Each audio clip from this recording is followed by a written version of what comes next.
What up, YouTube? Case Most Prime here, back at you with another video. Thought I'd do another WWE pay-per-view predictions video because one is just around our corner and pretty much probably every single match for it has been announced, so I thought I'd go ahead and give my thoughts and opinions. And you're probably wondering which pay-per-view I'm talking about. I'm talking about none other than one of WWE's flagship pay-per-views. It's big like WrestleMania, but not as big as WrestleMania, and the second WWE pay-per-view to actually get its own access event, and that is SummerSlam. This year's SummerSlam is pretty special because this year is the 25th anniversary of SummerSlam. My first SummerSlam was last summer, in 2011, which featured the Cena versus Punk match for the Unified WWE Championship. That was the main event of last year's SummerSlam to me. Also featuring that awesome theme song by CeeLo Green, because I like CeeLo Green. And also this year's theme is Don't Give Up by Kevin Rudolph. So let me go and start off with the pre-show match. Santino Marella versus Antonio Cesaro for the United States Championship. Now, personally, this match was just announced just this past Monday Night on Raw, where, in a few matches in the past, Antonio Cesaro has been able to defeat Santino Marella. And apparently, Raw General Manager AJ Lee, former Diva, thought that that would be enough to give him a United States Championship title match. So that Monday night, in the form of a tweet on Twitter, she announced that Santino Marella would face Antonio Cesaro for the United States Championship on SummerSlam. Now, personally, I don't really know much about Antonio Cesaro, so I don't really know much about him. But I really much prefer Santino Marella because he's really hilarious, and I love his Cobra bit because it's always so hilarious. And again, this thing is not neutral. But yeah, definitely Santino. That dude is hilarious. So I'm definitely in his corner. Now for a match that was going to happen, canceled, and then just was re-announced tonight. Sheamus versus Alberto Del Rio for the World Heavyweight Championship. Now, this is not the first time that those two have fought for the title. Their last time was at Money in the Bank. And I think they had also competed for it at No Way Out. I could be wrong. But yeah, this is another time. Originally, tonight they were going to have a #1 contenders match, but apparently that didn't happen. Because last week, Del Rio got really mad for Sheamus stealing his car, so he called the police on him. And apparently, something that Sheamus didn't realize, or any of us realized, that they were just hired guns to assault Sheamus. And this forced Raw General Manager Booker T to call off Del Rio's match with him at SummerSlam. But this Friday night on Raw, he was in a match against Chris Jericho, and then Sheamus came out and said that, you know, the past is the past, let's let this match happen. I'm open to the challenge. And that caused Booker T to reinstate the match, and it's going to happen again at SummerSlam. So, personally, I never liked Alberto Del Rio. I mean, he was okay, but I never really, you know, liked him. And I've always liked Sheamus since my start as a WWE fan, about this time of year, about a year ago. So definitely I'm in Sheamus' corner. Now for one of those matches that I think is a no-contest choice. R-Truth and Kofi Kingston versus Darren Young and Titus O'Neil, a.k.a. the Primetime Players, for the Tag Team Championships. For the longest time, I never really cared about the Tag Team Championships because the teams I never really liked. I never really liked Primo and Epico. I never liked the Primetime Players. Like Darren Young and Titus O'Neil, I never cared for them. I never cared for Tyler Rex and, oh dang, it was just on tonight. Whoever, those two, the two that always get their ass handed to them by Ryback. Feed me more. But, personally, I've liked R-Truth and Kofi Kingston as individual superstars, so I'm definitely in their corner. I never liked them. Now for a match that is also a tough choice. Rey Mysterio versus The Miz for the Intercontinental Championship.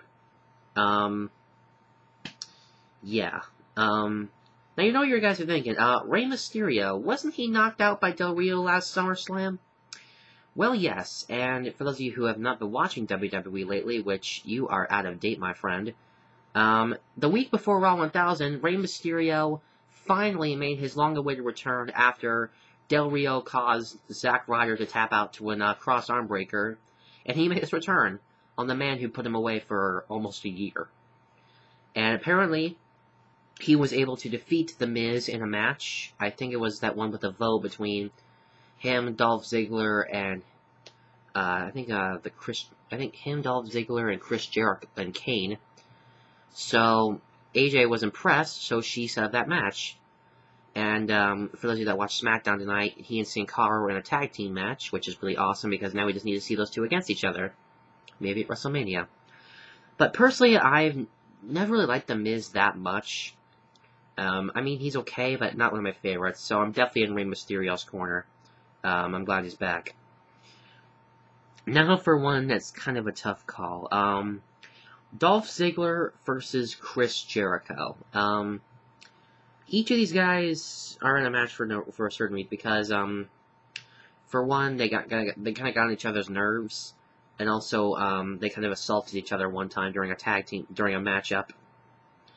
The only real thing I've noticed about one of these two is that Dolph Ziggler still has the Money in the Bank contract. One of them's been cashed in already. He's the last one of them, the two that have their contract.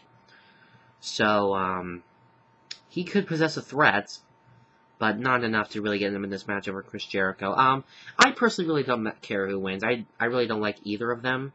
But if I had to choose one, probably Chris Jericho. But yeah, I never really care for either of them. Now for another one that's kind of a tough choice. Kane versus Daniel Bryan. AJ really set up this match because Daniel got really mad that he wasn't in a contender for the WWE Championship, that it wasn't a quadruple threat match with him in it. So to kind of get back in the butt, AJ put her in a match against Kane, who he has an unfair advantage over. And also, Daniel Bryan has been really mad lately because up until he lost that World Heavyweight Championship, and even sometime after that, like up until Raw 1000, every time he came out to the ring, he'd be coming out chanting, yes, yes, yes, and he'd even have a t-shirt with that written on it. But now, he's been chanting, no, no, no. Why? Because apparently, he thought people were doing that to support him. Apparently, they're mocking him. And he just came out with that shirt that said, no, no, no, and, personally, I never liked Daniel Bryan, so I would probably wear that shirt in protest. But, I really don't care who wins. I'm actually personally hoping that Kane kicks Daniel Bryan's ass. And maybe we'll shut his mouth for a few months. Maybe he'll get himself killed again in Hell in a Cell. Now for probably one of two main events.